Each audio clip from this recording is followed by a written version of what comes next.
Welcome, Facebook family, and we're here for another episode of Meet the Messenger. We only have 3 more today before we're all done. And yes, the camera just went to sleep. Not the one you're looking to, though. Isn't that great? It's just the other one that's making all that noise. But we have Jesse, so we're all right. We are here with Bryan Flanagan. And if you don't know Bryan, then you will very, very soon. And one of the things that I really admire and honor about Bryan is his ability to maintain a sense of humor no matter what. And by that, I don't just mean the crude humor that has to offend somebody else or hurt someone else's feelings to be funny, but the kind of stuff that says we laugh at ourselves because it's true, and at the same time still offers dignity and honor and respect. And you just don't find a whole lot of that anymore. Another thing I honor is the fact that in all of the places that Bryan has been, he has had a chance to speak all over the world for a lot of different, very important people, and is still willing to sit down with somebody like me. So I find that a unique characteristic of some of God's servants today. And as you know, in Meet the Messenger, our job is about lifting up those who are doing the work of the kingdom, even if it doesn't look like ministry. And Bryan has taken a heart for the king into the world, in the political realms, in the speaking realm, in the training realm, in the business realm, in the sales realm, where a lot of people might think what I got was just good business advice, but it's biblically based, values-centered stuff that will really change your life if you apply it, even if it doesn't look like a Bible verse when it comes to you. So I think you're going to enjoy the show. I think you're going to have a good time, and you might even see whispers of a recently passed great motivational impactor, Zig Ziglar. So I think that you'll have a good time with this. We are going to be recording this program as well, and so it will be recorded for our Meet the Messenger episodes that will be aired on IVN Television and KHFD, The Messenger in Dallas, as well as around the globe on some other networks that have already asked for it. But before we get started, I want to mention our sponsor. We have a new corporate sponsor, Insperity. Their local representative is Frank L. Day, and you can reach him directly at 214-699-9650. Frank works with Insperity as a Christ-centered company, as an incredible company that will do just about anything you need in HR. So if you've got employees and you're worried about payroll, you're worried about benefits, you're worried about training, you're worried about anything that normally a company of major size would be able to handle with no problem. Companies that are 1 to 10, even 100 employees, it get a little intimidating when you start getting into that kind of stuff. Insperity is designed to do that for you as an outside source and do it well. Whether your company is 1 person, 10 people, 150 people, or 3,000 people, they have the tools and the resources to accommodate, but they really specialize in those companies that really don't have enough people in-house to do it. Check them out at insperity.com. But if you'd like an appointment, a face-to-face sit-down for somebody to do an evaluation of your company and look at your business practices and see how they can help, I'd love for you to give Frank a call, 214-699-9650. Thanks again for watching. I'm going to ignore you now and turn to our in-studio cameras. Please comment, share. We appreciate every involvement that you can give us on Facebook. We are really reaching a global audience, and we appreciate all of your insights and your help.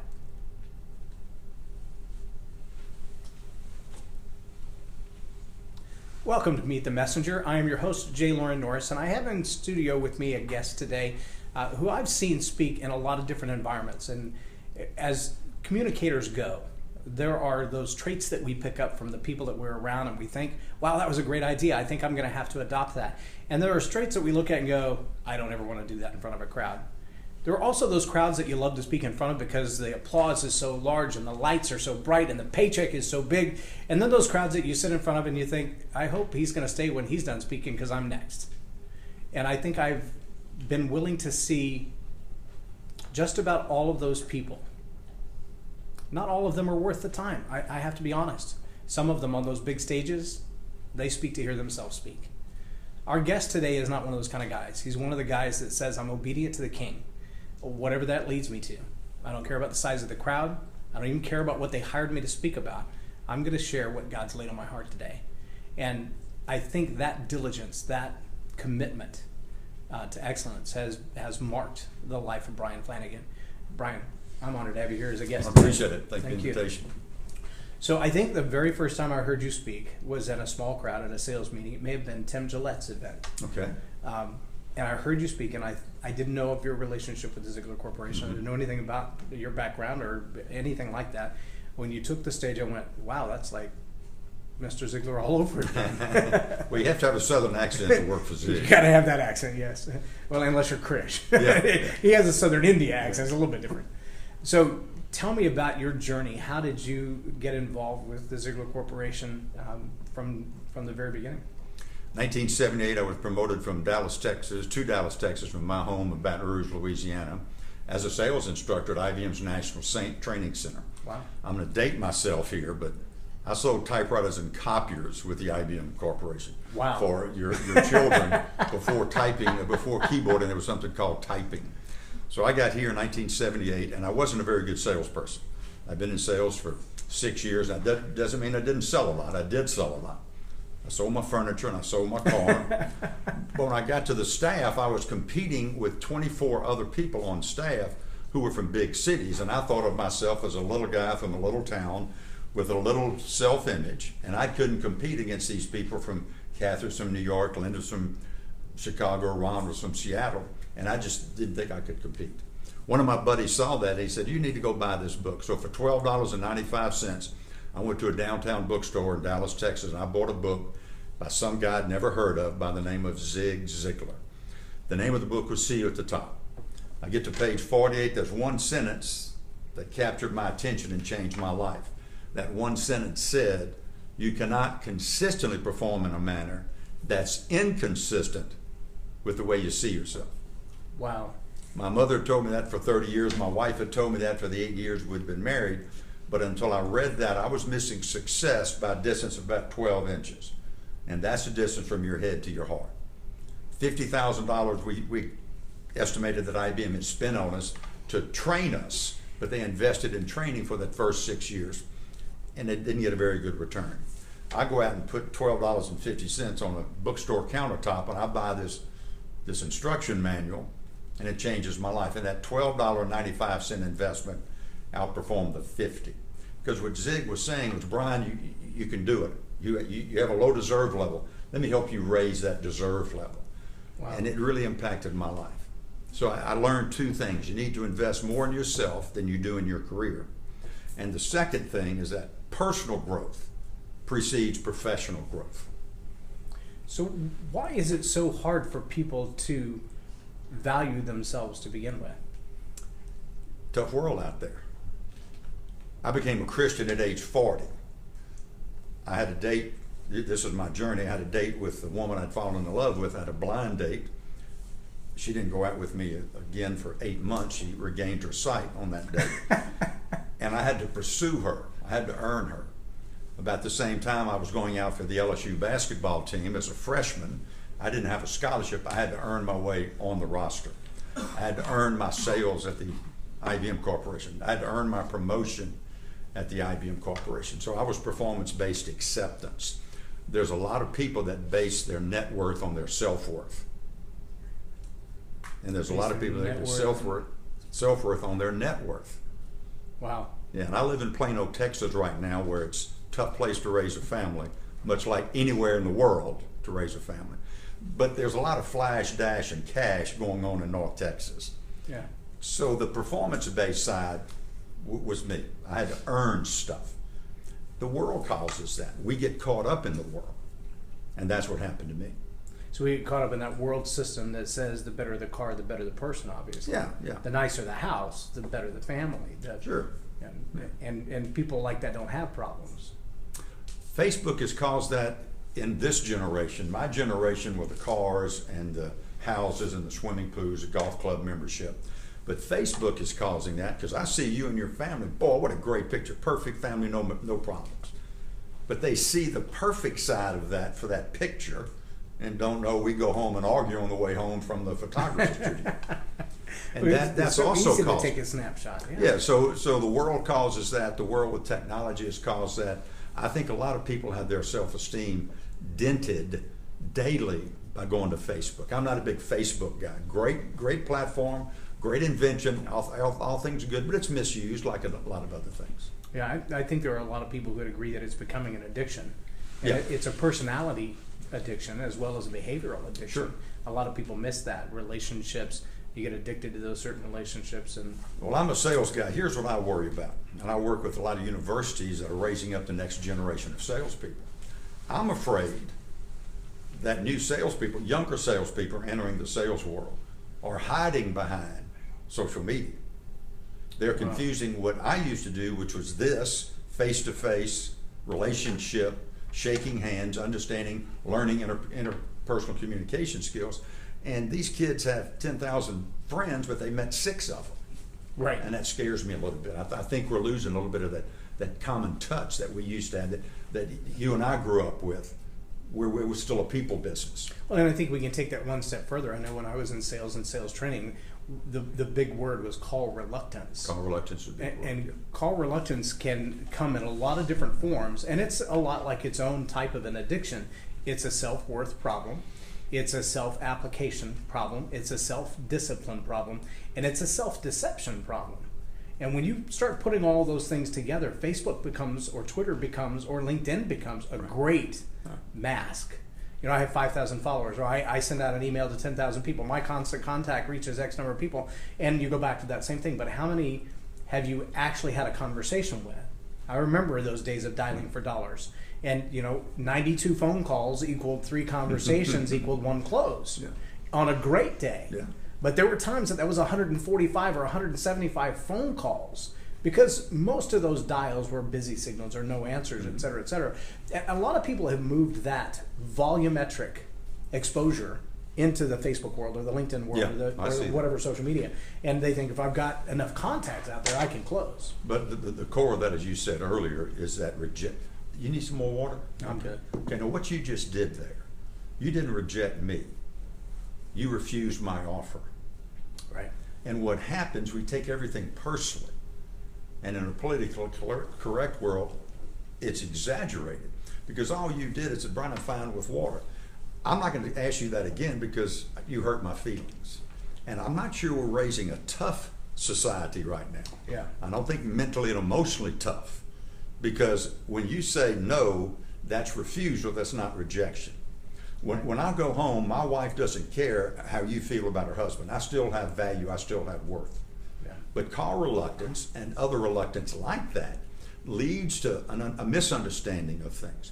As a sales professional, I had to learn that. That was one of the biggest obstacles I had to learn. Rejection and refusal are 2 different things. When I became a Christian, it crystallized. Because I learned Jesus didn't come from my W-2. He doesn't come from my house, my car, my golf membership. That's a great statement. Jesus didn't come from my W-2. Didn't come from my W-2. But I had to learn that. Yeah. That was not caught, it was taught to me. Well, and after all you earned the woman you were pursuing, you earned your job, you earned your position on the basketball team, you earned all these other things. It's so easy to make that translation and go, okay, what do I have to earn to be worthy of the king? I went to a Christian counselor, and he said at the end of one of the sessions, what is grace? I said, I really don't know. It's a gift from God. Well, go find out. And through a process, I learned what grace was. To me, grace at that time was an unknown ideal. I don't have to earn it. I'm not used to that. I was an athlete. My dad was a professional baseball player. He raised us. I got 3 great kids. He raised us and was with my mom until he died at a young age of 58. And he never forced me to do all this stuff. He never had a performance-based acceptance. He loved me unconditionally, and I knew it. But something in the back of my mind said I had to earn it. And when I went through this breakthrough that grace is unmerited favor, that all the doing has been done, my life changed. And Zig has a great quote. He says, you ought to read the Bible every day. It'll help you now and take the heat off of you later. Well, that experience that I went through, not at Damascus Road, but that experience I went through led me to understanding that grace is precious. But in studying grace, I was too busy. C.S. Lewis says we don't accept grace because our hands are filled with parcels, which means I've got everything in my hand. I'm too busy. Yeah. And if you let go of that and receive grace, well, once I did that, everything changed. But I also learned you got to give it. What does that look like? You got to extend it to it. I can get mad at the behavior. I don't want to get mad at the person. That's grace. I think one of the greatest ills of our society today is the propensity with which we take offense. Everybody's surface. Everybody's got their feelings right on their surface. Yeah. And I'm Irish, so we've got a lot of stories, a lot of jokes, a lot of songs about Irish. Get over it. I'm a salesman, ranks fairly next to the bottom of the rung in professions. I got over it. We can get over it. But we take it too seriously. We take it too personally. Yeah, we're losing our ability to laugh. And I believe that one of my great heroes, retired Presbyterian minister Harry Chase, the Reverend Dr. Harry Chase, who was a great American because he was at Pearl Harbor when it was attacked.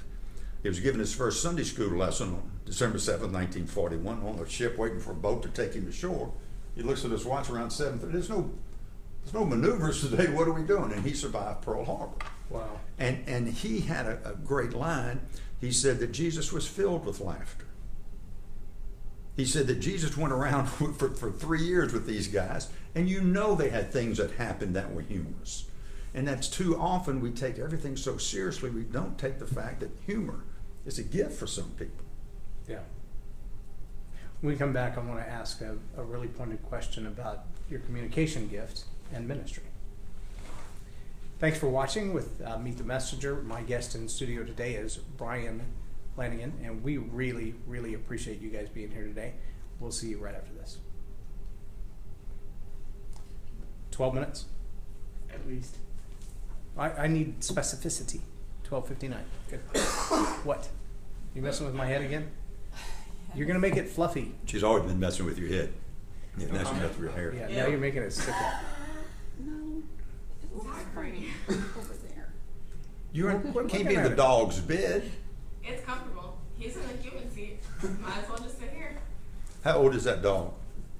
About 6. It's a human bed, not a hobbit bed.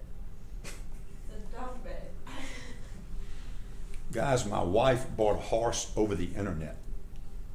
Never seen the horse before. She saw it in Minnesota and she bought it. It was trailered from Minnesota to Van Alstyne, Texas. And she went on the internet and it said, your horse Marcus, your horse Blondie, was bred to the stallion Marcus. We knew nothing about horses 10 years ago. My wife thought that meant they were dating. My wife bought a pregnant horse. The greatest therapy in the world is a large animal. Kind of like your dad. The greatest therapy in the world is to go hug on large animals. Yeah. We still don't know anything about horses, but we go out there and love on them. Second is that puppy. Dogs are second best therapy because they don't have bad days. They're happy to see you. That dog is a there you are person as opposed to me being a here I am person. I digress. That was good. See, y'all on Facebook, y'all getting the benefit of this, and nobody else is going to get that because that'll all be edited out. When Oh, I didn't know we're on Facebook. I got a magic trick. Watch. Ready? Is that not, look, a pen stands right up in his hand. You can barely see that. Okay, and my hand's never left my wrist. All right, I'm ready. And we're back. Welcome back to Meet the Messenger. I am in studio today with Bryan Flanagan, and the question that I really want to ask is, given your gift for communication, your love for Christ, why are you not preaching somewhere? Why are you not pastoring a church? I really think the next wave of evangelism comes through business world, marketplace. Okay. It's been there a long time, and I think that's people have written books about it. El Silvoso, Anointed for Business, a few years Yes. ago, had that book. I see it in the business world. Having spent 32 years in and around the Zig Ziglar Corporation, what a great Christian man. He exposed his company to a lot of Christian ideas every Monday morning, and you've spoken several times. In fact, some of your children have spoken there. Yes. We have a Monday morning devotion at the Zig Ziglar Corporation, and we have speakers from literally all over the world, all nationalities, all shapes and sizes. We're exposed to that, but it's a business that Zig dedicated to Christ, and with that comes a lot of exposure. I've never felt called. I felt to me, my ministry has been teaching. So I spent a number of years in our home church, of which I've been a member for 34 years, teaching high schoolers. That's what my call is, not to minister, but to teach. So when you go into those environments, how do you feel when you know you're in an environment that may not be friendly to Christ per se, but you don't want to leave the concepts of Christ, the values of Christ, or the principles of Christ out of your message? Preach the Bible, preach the gospel, and sometimes use words. I'm hoping that people come up to me and said, based on what you said and how you said it and what you said, it seems like you're a Christian. That's not as good as I know you're a Christian or I think you're a believer, but if you have a hint, maybe I need to clean up my act. But that's one thing that I try to honor because I'm a corporate trainer. I go into corporations. Spent 14 years with the IBM Corporation, and they never had Christians that spoke Christianity, nor did they have Hindus, nor did they have Buddhists, nor did they have Muslims. And I respected that while I was with IBM. So if I'm in a corporate setting and they don't want anything on the spirituality side, I honor that. I'm hoping that when I drop in my nuggets, people know what it came from. Yeah. You know, when I wrote my first book, Live a More Excellent Life, God and I kind of had an argument. And I've shared this with a few people, but I asked the question, why can't Christians use the law of attraction? And God said, well, the truth isn't always true. And I said, wait, beginning, in the end, the Alpha and the Omega, the one's the same, always the same, no dot or tittle, every word will come back. Yes, the truth is always true. He said, that's what I said. I said, no, you said the truth isn't always true. He said, yeah. It's like arguing with a 5-year-old for a minute. We're not on the same wavelength then. So he said, write it down. And I did. And as I wrote it down, I got to the ISN apostrophe T, and he said, no, space. I said, what? So IS space IN. Oh. ALL, not an ALW, ALL, and then another space. And I looked at it when I was done, and it said, the truth is in all ways true. And I felt like Jerry, you know who I'm talking about, comedian. Seinfeld. No, the other one, way back. Used to say a lot of jokes that were kind of, when he would start them, you're like, where are you going with that? And so God said to me, you know, if a Baptist and a Buddhist both jump out of an airplane. And I went, that sounds like a really bad bar joke. He said, yeah, but who hits the ground first? I said, well, who cares? I mean, it's gravity. They're both going to fall at the same speed. Mm-hmm. He said, exactly. Because the law of gravity doesn't care what your political persuasion is. The law of gravity doesn't care about your religious ideology or when or where you went to church last. The law of gravity doesn't ask. The law of gravity treats you the same. And I said, okay, so what exactly does that mean? He said, that means the truth isn't always true. I don't care who you are. When you plant, you reap. Yeah. And whatever you plant, you reap. Mm-hmm. I went, okay, so how does that apply to me? And it's exactly what you're saying. You know, I can honor speaking to a Muslim family about truth. And it doesn't have to be religiously offensive. It doesn't have to be politically incorrect. Because what's relevant to them is what I'm expected to deliver. Right. Yeah. What is expected of me in a corporate setting is what's relevant to them. I didn't come to preach. I came to live as an example of the gospel. And if you're going to plant jalapeno seeds and expect cherries, you're just nuts. It's amazing that Zig Ziglar never backed off of his beliefs. And it's amazing because of that how many secular companies were drawn to his beliefs and wanted to hear him talk about them.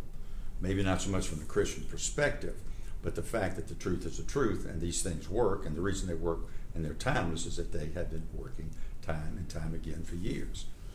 So thousands of years of history. Yeah, even though they knew he was a Christian, they would invite him. People, I guess anybody could be offended, but the people that brought him in knew the message would be beneficial to the people because truth is the truth. John Maxwell's had a very good success, Ron, doing that same kind of thing. Mm-hmm. Yeah. So you've had a long, successful career both in sales. I've had a long career. In sales and in sales training. Right. What's the most memorable moment? As far as from my perspective, mm-hmm. From the training perspective, when I was at IBM, there was a young man named Lynn from Tennessee, and I actually saw the light bulb go off in his mind when he stopped talking product all the time and started talking value. From my own light bulb moment, as scared as I was, as call-reluctant phobia as I was in the Philippines in Manila, and I made a sales call on the Filipino telephone company. The gentleman who we were calling on had to get up and left. He came back and he sat down, and while he was gone, I wrote in my notes, I'm making a sales call in the Philippines from a guy that Again, sold his furniture, sold his car. I didn't think he could sell much. What I learned is that you can learn how to sell. What I earned is the respect for the profession. I wrote that down. He came back in, we finished the conversation. He said, I heard you at the seminar yesterday, because we were giving sales seminars. Heard you at the seminar yesterday, and one of the things I like about what you did today is that you followed all the principles you taught. Wow. So that was a light bulb moment for me, that I was walking the walk. That's a tough call sometimes. Oh yeah, because I want to get into the point, you need this, because I know you need it. The light bulb is on in my mind, why isn't it on in your mind? Right. But here's what I learned from a great Christian man. Put your talent ahead of your passion. When I first became a Christian at age 40, I can't tell you how many people I ran off because I was on fire for Jesus. I had no talent how to explain it. I had no talent, but I'd tell them. And I turned a lot of people, good friends, I turned them off. Several years later, I learned this concept, put your talent ahead of your passion. Don't reduce your passion. Don't monitor your passion. Don't ratchet it down. Know when and how to use that passion in a skill or behavior-based communication. Right. And that was a turning point for me. How has all of this training and sales and exposure to different cultures and people you visit around the world, how's that impacted your marriage? I just finished my first book. I liked it so much I'm going to read another one. My first book, the dedication was, if I've been successful, it's because I followed the number one rule of success. Marry well. Yes. If you've got the home court advantage, everything takes care of itself. I've been married 46 years. Congratulations. I haven't made a decision in 46 years. So the trust that I have with my wife and her with me is that I get a chance to do what I love to do and provide for my family, because it is a way to provide for my family. The reason I work is that I've got family to feed. I take care of my family. You or the government doesn't have to, so I'm going to take care of my family. The reason I do what I do is that I really enjoy what I do. My marriage is such that Cindy understands and keeps me in check.